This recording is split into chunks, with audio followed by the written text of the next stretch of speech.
Good evening all, it's Michael from Bro JMR, and I am coming at you with an episode of what I'm going to call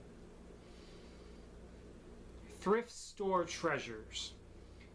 I kind of already did something like this before. I didn't call it that. I may go back in and, I don't know, twerk the video a little bit. But when I showed you the Sony Betamax player that I found for like $1 or something at the thrift store, well, I came across something else and I purchased it several months ago, but I didn't get a chance to shoot a video on it, and that video will be coming soon. But right now I want to talk about something that I found on Tuesday, and it's really, really cool. But first of all, I have a question for you. Say you're at your local big box store and two people start making asses of themselves and start yelling and screaming and fighting and shoving and punching. What's the first thing you see people do?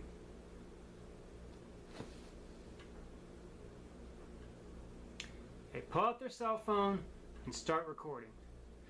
And while I'm at it, this is really freaking annoying, by the way. People that do this, that's really, really annoying because you're getting in the way of people that need to get in there and help the situation. How the hell is law enforcement supposed to get in there, break up the fight, especially if people are getting hurt, like seriously hurt, if you're standing around filming it with your stupid cell phones so you can put it on YouTube or Facebook or WorldStar or whatever the hell you're going to put it on. So stop it. And also, if you're going to do it, don't do it like this. This is annoying as hell to watch a video shot like this. Shoot it like this. Turn the camera this way before you start shooting it. Shoot it in, shoot it in widescreen, because almost every single monitor is in the widescreen format. Stop doing it like this. This is annoying as crap to watch a video on this way. Whew. Now I'm getting off my soapbox. Say it's now, let's go back in time and say it's 1989, and you are from a family with some disposable income. Let's put it this way. What would you use to film that altercation at your local big box store? Perhaps if you were fortunate enough, your family had one of these.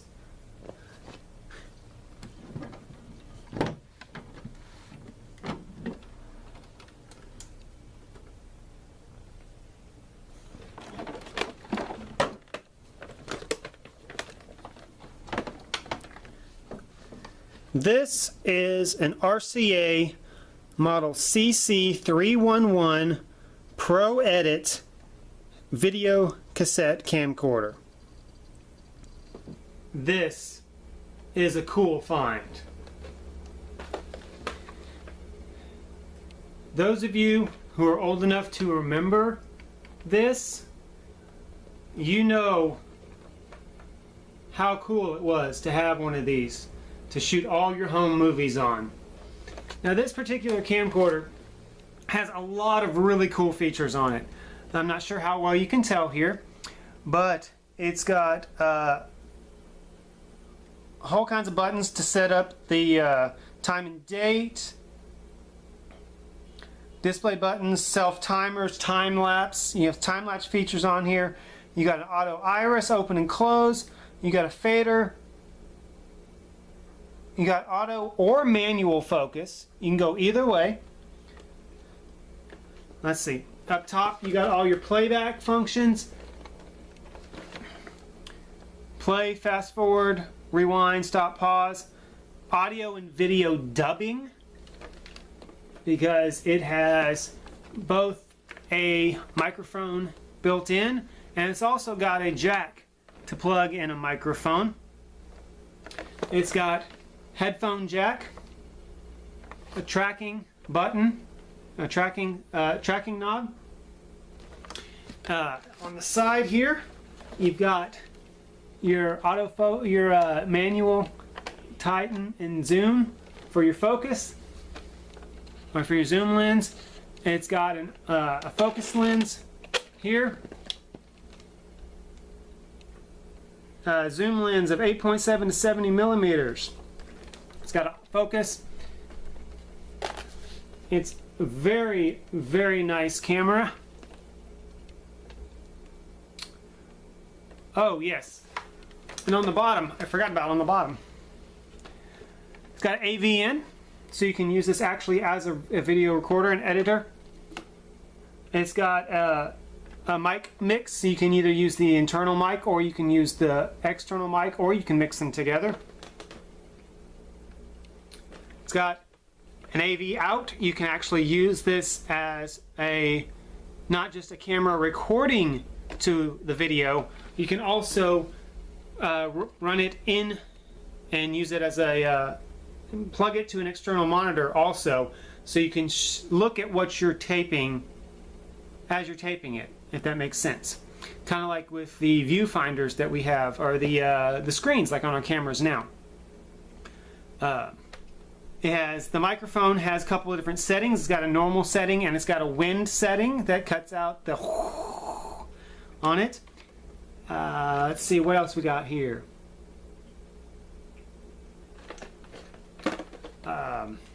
Well, let me just show you what else came with it. It's got your plug that'll plug it into a TV. It uses the coaxial cables, which of course you can. I've seen that you can convert a coaxial into an HDMI. It is possible. It's also got your coaxial cables, and it's also got not only the coax part of it to go into the television, like right here, but it's also got adapted for the devil's pitchforks. It's what we like to call those screw-in connectors. Also came with a battery. This one happened to be a Radio Shack brand battery, and unfortunately it doesn't work. I tried it. I'm gonna have to get a power adapter for it, because it does have where you can plug in to a DC plug. So I'm gonna have to get a plug for that, or a battery charger, one of the two. It also comes with the official light. Comes with a light bulb. It's for night shooting, and the way that works is you plug it onto here on the top of the camera. It clicks in. It's got these little metal prongs that slide in there and makes the connection. It's got a button on the back to turn the light on and off. And so unfortunately the only thing that's missing from this is the lens cap. For the eyepiece here, it's got it had like a little rubber seal that's a little more comfortable on your eyes. It's missing a strap to go with it, and then of course, as I said, the battery charger. So once you put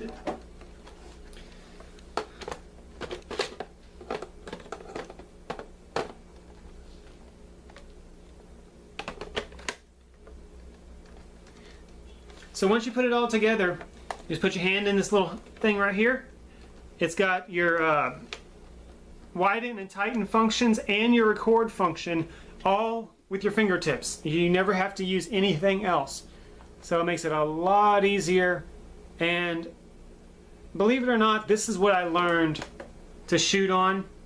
This is what I learned to edit on. Not this exact camera, but a VHS style camera. This is what I shot with. Some of the first stuff that I ever did was on a camera like this.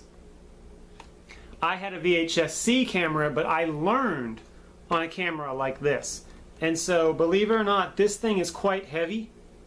And actually, just for a size comparison, let me show you the difference in size between this camera and the camera I'm shooting this video on.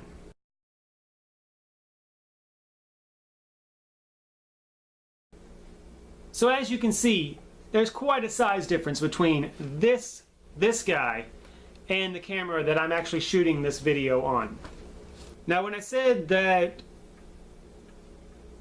if you were a person who had some disposable income back in 1989 or early 1990, or you came from a family that was a little more wealthy or something like that, I meant that, because this camera cost roughly $1,000 back in 1989, 1990. I've not been able to find very much information on this camera on the internet. There's surprisingly not a lot of information about it. Only thing I'm able to find is websites to buy batteries for it. So at least I know I can always get a battery for it. But I did come across a YouTube video of a young man whose family had one back in that time, and he found it and was talking about it. And his family paid $1,000 for it brand new at Montgomery Ward. And in comparison to today's dollars, that equals just over $2,000. As a matter of fact, it's $2,003.59, I believe, is what the inflation rate is. So you had to have some money to be able to have one of these. Now, I did not pay nearly that much for it. In fact, I've only paid $16 for it. With the case, all the accessories. Only thing is missing, as I said, the lens cap, the eye cap, the rubber eye protector, and the strap and the battery charger. So overall, I think it was a great find, and I'm really excited to get it working and running, because I actually do have plans for this camera, and hopefully you will be able to see those hopefully sooner than later. So thanks for watching. Blessed be. I know this ran a little long, and I apologize for that. Thank you much for joining me as we discover maybe some old cool tech.